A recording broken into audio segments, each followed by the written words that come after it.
Oui, je pense que désormais, quand on regarde un peu la géographie des dictatures en Afrique, il y a le bassin du Congo qui rassemble quel pays exactement? On a le Congo-Brazzaville, on a le Gabon, on a l'Angola, on a le Cabinda, le Cameroun, Cameroun, toute l'Afrique centrale qui se trouve là, qu'on appelle le bassin du Congo, où il y a la traversée du fleuve Congo, et qui se caractérise par la longévité des pouvoirs. Les présidents restent plus de 30 ans au pouvoir, ou bien on quitte le pouvoir parce qu'on est mort, et puis l'enfant, le fils, repasse.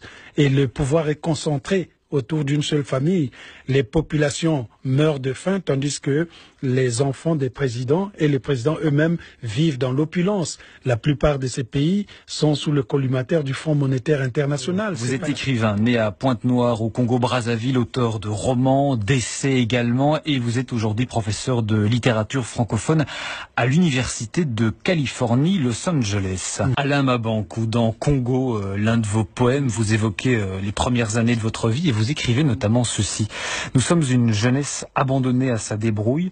Nous conjuguons nos verbes au futur, oubliant de vivre au présent. Mais quel présent, ajoutez-vous? Est-ce qu'il existe aujourd'hui le présent pour la jeunesse africaine?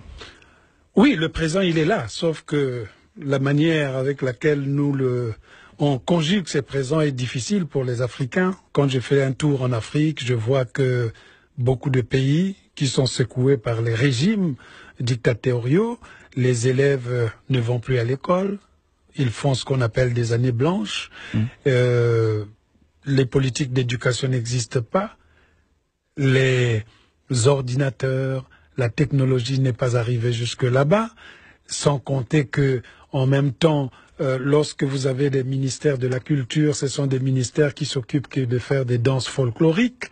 On ne pense pas à la culture dans un sens plus large. Donc l'absence de bibliothèque, l'absence de tous les circuits qui permettraient d'aller à la rencontre même de la culture. Donc quand je pense à l'Afrique, je vois un passé décomposé, un présent en déliquescence et un futur incertain. C'est peut-être là qu'il faut travailler. Mais est-ce que c'est la faute toujours aux Africains? C'est la faute de qui alors? Mais je pense aussi que c'est la complicité que nous avons tous d'accepter que ces États soient gouvernés par des pantins, soient gouvernés par des autocrates. L'Europe supporte ces gens. On les reçoit. Donc je pense que la complicité européenne est mise en cause. Ça, il faut le savoir. Les anciennes puissances coloniales, et je le dis depuis la Belgique, la Belgique est une ancienne puissance coloniale, la France est une ancienne puissance coloniale, la France, la Belgique sont deux pays qui doivent se remuer pour dire non à ces dictateurs, pour ne pas les recevoir. On ne peut pas dîner à la même table avec ceux qui sont en train d'assujettir leur population. C'est un appel que vous lancez, Alain Mabankou?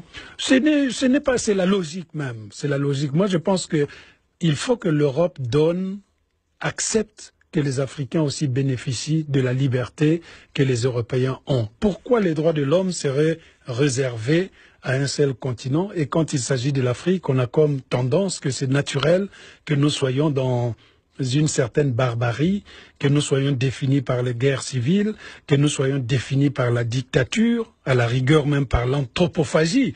Donc il y a dans l'esprit même de l'Occident l'acceptation que l'Afrique est restée le cœur des ténèbres au sens de Conrad. Alain Mabankou, vous avez lancé sur Twitter il y a quelques semaines maintenant un mot-clé, un hashtag, comme on dit, Révolution Bassin du Congo.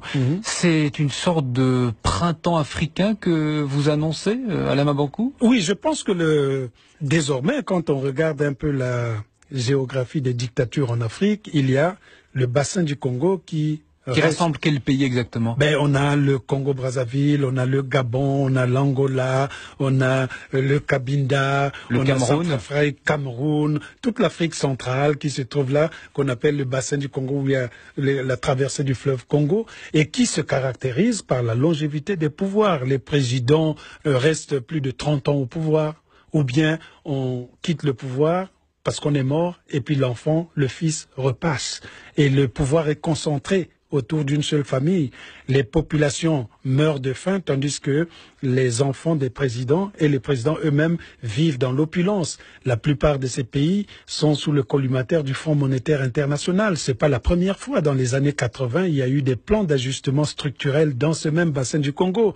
Ils ont pillé, ils ont acheté des maisons en Europe. Les Européens ont accepté que ces gouvernants et autocrates achètent des maisons ici, donc donnent de la richesse à l'Europe en question. Donc le bassin du Congo, pour moi, est essentiel dans l'éclatement même du printemps qui doit se passer du côté de l'Afrique, ici et maintenant. Mais il y a déjà quelques éléments qui sont tangibles, que vous observez, qui vous permettent de dire que ce printemps arrive? Il y a des éléments tangibles, vous avez vu, ça a bousculé même un peu plus loin. Il y a eu des bousculades déjà du côté du Togo. Les jeunes commençaient à grommeler.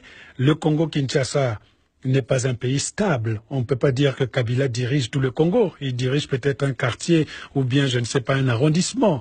Et du côté du Congo-Brazzaville, c'est la même chose. C'est la politique, tu t'étais ou bien on t'écarte. C'est les incarcérations, les hommes politiques. Le général Mokoko est en prison, etc. Du côté de l'Angola, Dos Santos est vite parti parce qu'il a senti déjà que ça croulait. Du côté du Cameroun, vous avez vu Paul Biya. Il a même emprisonné un écrivain, Patrice Nganong, qui a dû taper sur la table parce qu'il allait faire des investigations sur place pour voir comment se passaient les choses. Moi, je ne peux pas rentrer au Congo-Brazzaville parce que je dis des choses telles qu'elles sont. La liberté, c'est aussi de me permettre de dire ce que je pense. Et il a quel pouvoir, de manière générale, l'écrivain? Ce sera ma dernière question, Alain Mabankou.